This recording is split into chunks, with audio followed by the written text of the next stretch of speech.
Hello everyone बच्चों, आज हम क्लास 9th की कार्यपत्रक नंबर 24 सॉल्व करेंगे। हमारा विषय है हिंदी और हिंदी में हम रचनात्मक लेखन करेंगे। सबसे पहले मैं आपको एंट्रीज बता दूं। आपको अपना नाम लिखना है, कक्षा अध्यापक का नाम लिखना है, दिनांक लिखना है 28 अगस्त 2020। तो स्टार्ट करते हैं बच्चों आज की वर्कशीट। और जो हमारी आज की वर्कशीट है वो बहुत ही इंटरेस्टिंग है। आज की जो वर्कशीट है वो जो हमारी बातें होती हैं उस पर आधारित है। तो हमारी जो वर्कशीट है इसका विषय क्या है? संवाद। ठीक है, संवाद मतलब आपस की बातचीत। जो बातचीत होती है इसे ही साहित्य की भाषा में संवाद कहते हैं। ठीक है, अब हम इसे वर्कशीट के थ्रू समझेंगे। दो व्यक्तियों के बीच किसी विषय या मुद्दे पर बातचीत को संवाद कहते हैं। दो व्यक्तियों के बीच किसी विषय पर या किसी मुद्दे पर, जो भी कोई भी विषय हो सकता है, कोई भी टॉपिक हो सकता है, जिस पर हम बातचीत कर रहे हैं उसी बातचीत को क्या कहा जाता है? संवाद कहा जाता है। ठीक है, सामान्यतः हम लोग कई मुद्दों पर संवाद या बातचीत करते हैं। जनरल भाषा में हम बातचीत कह देते हैं और साहित्यिक भाषा में इसे ही संवाद कहा जाता है। और इस बातचीत में अपने विचार या राय एक दूसरे के साथ साझा करते हैं। ठीक है, आइए हम भी एक विषय जो हम सभी से जुड़ा है उस विषय पर बात करें। अब ऐसा कौन सा विषय हो सकता है बच्चों? आजकल तुम्हें पता है बरसात हो रही है, तो बरसात सभी के लिए कॉमन है, सभी जगह हो रही है। ठीक है, तो हम इसी बारिश के टॉपिक पर ही संवाद पढ़ेंगे। अब पहला इसमें पढ़ते हैं, बारिश से होने वाली परेशानी अथवा समस्या पर दो मित्रों के बीच संवाद लिखने का प्रयास कीजिए। बच्चों, पहले मैं आपको जो वर्कशीट में चित्र दिए हैं उसके माध्यम से समझाऊंगी, उसके बाद मैं आपको लिखित रूप में संवाद दिखाऊंगी। ठीक है, अब देखिए, इस पहले चित्र में बरसात दिखाई दे रही है आपको और दूसरे में भी बरसात हो रही है। अब जो पहला वाला चित्र है इसमें जो व्यक्ति है ये कैसे पैदल जाने की कोशिश कर रहा है, कहीं जा रहा है अम्ब्रेला का यूज करके। ठीक है, और पैदल जा रहा है, देखिए किसी वाहन पर नहीं है। और ये जो दूसरा व्यक्ति है ये स्कूटर की सहायता से कहीं जा रहा है। तो जो पहला वाला मित्र है ये व्यक्ति इससे कह रहा है कि मित्र कहाँ जा रहे हो, क्या तुम मुझे भी ले चलोगे? ये व्यक्ति इस व्यक्ति से पूछ रहा है कि मित्र तुम कहाँ जा रहे हो, क्या मुझे भी ले चलोगे? तो ये व्यक्ति कह रहा है, जरूर मित्र, क्या तुम्हारे पास अतिरिक्त हेलमेट है? ठीक है, तो वो कह रहा है अगर हेलमेट है तो तुम मेरे साथ भी चलो। अब देखिए ये व्यक्ति दूसरी बात क्या कर रहा है, इस बारिश में कहीं भी आना जाना दूभर हो गया है। इसने दूसरी बात ये कही है। तो फिर ये व्यक्ति कह रहा है, हाँ भाई तुम ठीक ही कह रहे हो। इस तरह से बच्चों ये जो वर्कशीट में चित्र के द्वारा समझाया गया है इससे हमें ये पता चला कि ये जो आपस की बातचीत है, ये जो बातचीत है इसे ही हम साहित्यिक भाषा में संवाद कहते हैं।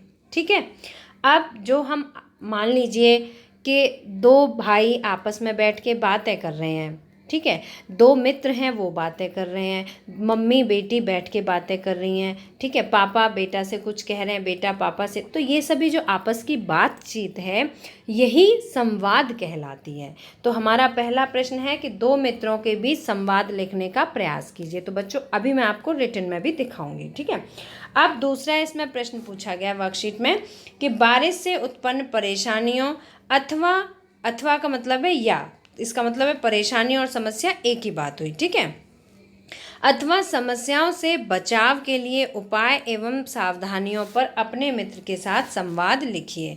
तो देखिए हमें क्या बताना है, पहले तो इसमें बारिश से उत्पन्न परेशानियां बतानी है कि क्या क्या परेशानियां उत्पन्न होती हैं। फिर दूसरा उसी जो संवाद लिखेंगे उसमें हमें बताना है कि बारिश से बचने के उपाय कौन कौन से, हमें कौन कौन सी सावधानियां रखनी चाहिए। ठीक है, तो बच्चों अभी हमने संवाद के बारे में ही समझा। अब मैं आपको रिटन रूप में पहले वाले प्रश्न का उत्तर दिखाती हूँ। पहला प्रश्न है हमारा, बारिश से होने वाली परेशानी अथवा समस्या पर दो मित्रों के बीच संवाद लिखने का प्रयास कीजिए। ठीक है, मैं आपको पहले प्रश्न का उत्तर दिखाती हूँ। देखिए इसमें मैंने दो काल्पनिक पात्र लिए हैं, एक सीमा और एक गीता। आप अगर लड़के हैं तो आप अपने अकॉर्डिंग दो मित्रों के नाम लिख सकते हैं। ठीक है, अगर आप लड़की हैं तो आप अपने दो फ्रेंड्स के नाम लिख सकते हैं, ये आपकी अपनी चॉइस है। प्रश्न था हमारा, बारिश में होने वाली परेशानी अथवा समस्या पर दो मित्रों के बीच संवाद लिखने का प्रयास कीजिए। तो इसका मैंने आंसर लिखा है, सीमा कह रही है कि आज तो बहुत तेज बारिश हो रही है। आज तो बहुत तेज बारिश हो रही है। तो गीता कहती है हाँ बारिश तो बहुत तेज हो रही है। फिर सीमा कह रही है बारिश से कुछ रास्तों में पानी भर जाता है। ठीक है, तो ये तुमने देखा, पहले सीमा ने कुछ कहा, फिर गीता ने कुछ कहा, फिर सीमा कुछ कह रही है, फिर गीता कुछ कह रही है। तो ये जो इनकी आपस की बातचीत है यही संवाद है। तो सीमा ने कहा कि बारिश से कुछ रास्तों में भी पानी भर जाता है। इसके बाद गीता ने कहा हाँ मेरी गली में भी पानी भर गया है। ठीक है, गीता कहती है हाँ मेरी गली में भी पानी भर गया है। फिर सीमा कह रही है कि क्या तुम, आगे देखिए क्या लिखा हुआ है, क्या तुम शाम को बाजार जाओगी। सीमा पूछ रही है गीता से कि क्या तुम शाम को बाजार जाओगी। तो गीता कहती है हाँ मैं बाजार जाऊंगी, क्या तुमको भी जाना है। तो सीमा कहती है हाँ जाना है लेकिन गली में पानी भरा है। मतलब वो अपनी समस्या बता रही है कि मैं कैसे जाऊं बाजार क्योंकि मेरी गली में पानी भरा है। तो गीता कहती है मैं अपने स्कूटर से जाऊंगी, तुम मेरे साथ चलना, क्या तुम्हारे पास हेलमेट है। ठीक है, तो गीता ने इस प्रॉब्लम का सॉल्यूशन बता दिया कि मैं अपने स्कूटर से जाऊंगी तो तुम मेरे साथ चलना, तो जो भरा हुआ पानी है उससे परेशानी नहीं होगी। तो क्या तुम्हारे पास हेलमेट है।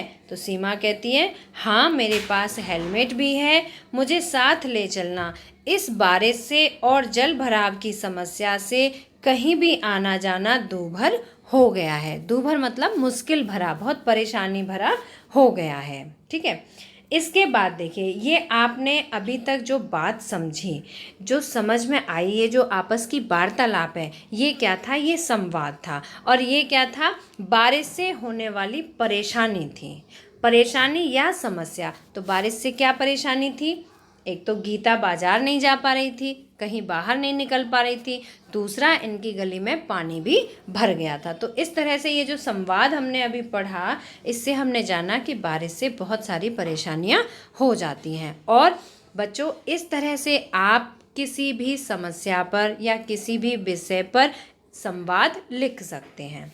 अब मैं आपको दूसरे प्रश्न का आंसर दिखाती हूँ। बारिश से उत्पन्न परेशानियां या समस्याओं से बचाव के लिए उपाय एवं सावधानियों पर अपने मित्र के साथ संवाद लिखिए। देखिए पहले आपको क्या करना है, बारिश से उत्पन्न परेशानियां बतानी है। ठीक है, और फिर उसके बाद क्या क्या हम उपाय कर सकते हैं बचाव के लिए ये भी बताना है। ठीक है, तो अब हम आगे चलते हैं। पहले हम संवाद पढ़ेंगे। संवाद का मतलब वही आपस की बातचीत, और संवाद में हम किस बारे में बात करेंगे, परेशानियों पर और उपाय पर। तो आगे चलो, इसमें मैंने दो काल्पनिक कैरेक्टर लिए हैं, रीता और सीता। रीता कहती है आज सुबह से बहुत तेज बारिश हो रही है। सीता कहती है हाँ बारिश के कारण कुछ घरों में पानी घुस गया है, सड़क पर भी पानी भरा हुआ है। ठीक है, इसके बाद रीता कहती है मेरे घर के पास कुछ गड्ढे हैं, सड़क है जिससे वाहनों के निकलने पर पानी पैदल राहगीरों पर उछट जाता है। बच्चों ये तुम्हें पता है कि जब सड़क में गड्ढे होते हैं और व्हीकल निकलते हैं, ठीक है, जब वाहन निकलते हैं तो वाहन के पहिए से क्या होता है, वो पानी उछट जाता है, और जो साइड से चल रहे लोग होते हैं उनके ऊपर वो पानी गिर जाता है, उसके उन लोगों के कपड़े भी गंदे हो जाते हैं। ठीक है, तो रीता कहती है कि मेरे घर के पास कुछ गड्ढे हैं सड़क में जिससे वाहनों के निकलने पर पानी पैदल राहगीरों पर उछट जाता है। अब सीता कहती है कि यह पानी जो गड्ढों में भरा है उसमें मच्छर और कीड़े पैदा हो जाएंगे। अब देखिए यहाँ पे इसने एक और परेशानी, अभी हमने क्या पढ़ा था, पहले हमें समस्या के बारे में पढ़ना है, फिर समस्या से उबरने के उपाय भी बताने। तो रीता ने क्या बताया कि गड्ढे हैं और गड्ढों में पानी भर जाता है। ठीक है, तो वाहनों से क्या होता है, लोगों पे पानी उछटता है। सीता ने भी एक समस्या बताई, क्या थी कि गड्ढों में जो पानी भर गया है उसमें मच्छर और कीड़े पैदा हो जाएंगे जिससे बहुत सारी बीमारियां जैसे डेंगू, मलेरिया, एलर्जी आदि फैलने का डर हो जाता है। तो बच्चों आपको पता है बरसात के मौसम में खुजली, इचिंग, ये सब परेशानियां भी हो जाती हैं। डेंगू, मलेरिया, डेंगू के कीड़े भी, जो मच्छर होते हैं वो भी पैदा हो जाते हैं, है ना। तो इस तरह से इन दोनों ने समस्या पर बातें की। अब रीता कहती है लेकिन बीमारियों से बचने के लिए हमें पानी उबालकर पीना चाहिए। अब देखिए क्या था हमारा टॉपिक? पहले समस्या बतानी है और फिर समस्या से उबरने के उपाय बताने हैं। लेकिन बीमारियों से बचने के लिए हमें पानी उबालकर पीना चाहिए, ये रीता सजेशन दे रही हैं। दूसरा, पूरे शरीर को ढकने वाले कपड़े ही पहनने चाहिए, गड्ढों को मिट्टी से भर देना चाहिए तथा टायर व खाली गमले या बर्तन में बारिश का पानी एकत्रित नहीं होने देना चाहिए। तो ये रीता जो परेशानियां हैं बारिश की वजह से उत्पन्न होने वाली, उनसे बचने के लिए जो सावधानियां बरतनी चाहिए वो यहाँ पर बता रही हैं। ठीक है, इसके बाद देखिए सीता कहती है, हाँ तुम ठीक कह रही हो, मैं भी सभी सावधानियां बरतूंगी। आई होप कि आपको वर्कशीट अच्छी तरह से समझ में आ गई होगी। तो बच्चों, अगर पसंद आया हो आज का संवाद तो आप वीडियो को लाइक और शेयर ज़रूर करना और कमेंट लिख के भी बताना कि आपको वीडियो कैसा लगा। और अगर अभी तक आपने सब्सक्राइब नहीं किया है तो सब्सक्राइब ज़रूर करना। मिलते हैं फिर नेक्स्ट एजुकेशनल वीडियो में। Till then bye bye, good luck to all of you.